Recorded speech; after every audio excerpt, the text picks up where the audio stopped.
you started, you got your big break, you came second to Leona Lewis in the X Factor. Yeah. What was that, 2005, 6? Yeah.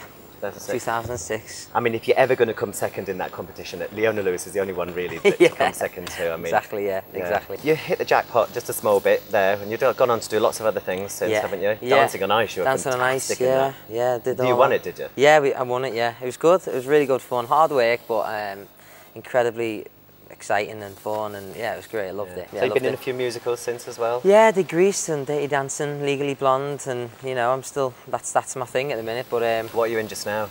I'm not doing anything at the minute. As I say, I'm having a bit of a break. I've just had a little boy, well, my wife's had a little boy, and he's one now, so I've been dad for a while and took a step back and enjoyed him very much. I miss him loads, being out here on my own. I'm the wife, of course. But are you on the road a lot then? Yeah, I am. I've been touring. I just come off a tour with Jim Cartwright, the Little Voice. It's a play. I was doing that for a bit with Beverly Callard from Coronation Street. She played the mum, and it was an amazing show. I did like 20 weeks last year and 16 weeks this year. And when I finished, I just thought I'm going to have a little break and be dad for a bit. So it's been really nice. So what made you decide to get into this business? Because you've been doing it a long time, haven't you? Weren't you in Brookside as a kid or something? Yeah, I think when I was a kid, you know, in school and whatever, I never really knew what I wanted to do, and I used to go to dance classes and acting classes after school, and it's just something I enjoyed to do, really. I started when I was 3, so it was always something that,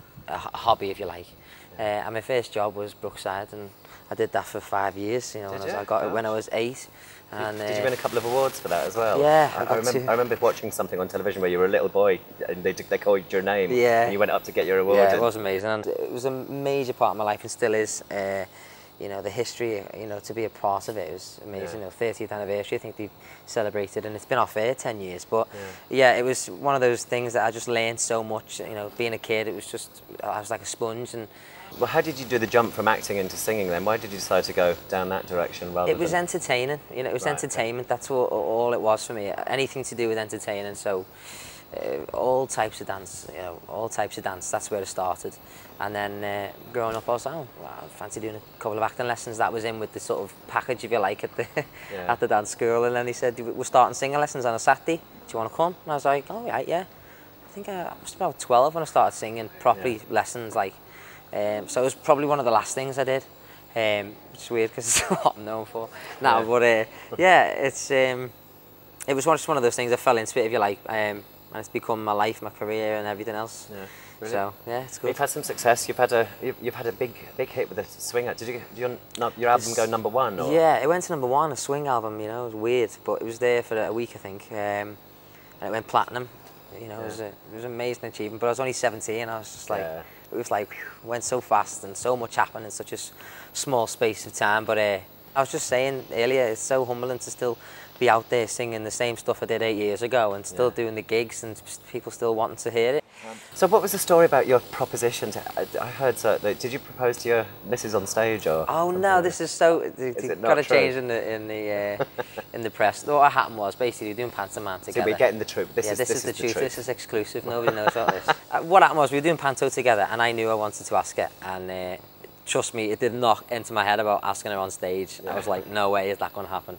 Because I'm not like that. I'm quite a private person. I like my little life and my little, you know, as I say, old soul. So, and I'm quite traditional in my ways. Like, I just asked her dad and asked her mum and whatever. And I got the thumbs up, and that was it, really. We went home for Christmas, and I took her out in the car, and she was in the jammies, and I said to her, your dad's down the road, he wants to say hello and whatever. She's like, oh, really? Come on. I was like, come on. She's like, we're getting in the car. I was like, yeah.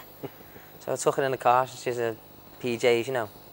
And I proposed to her on Evening Hill, which is in Sandbanks, is a hill where her granddad, God rest him, used to sit, and he loved it, you know, that was his little place. And every time we drove down there, she'd always say, oh, you know, there's my granddad's bench and all that.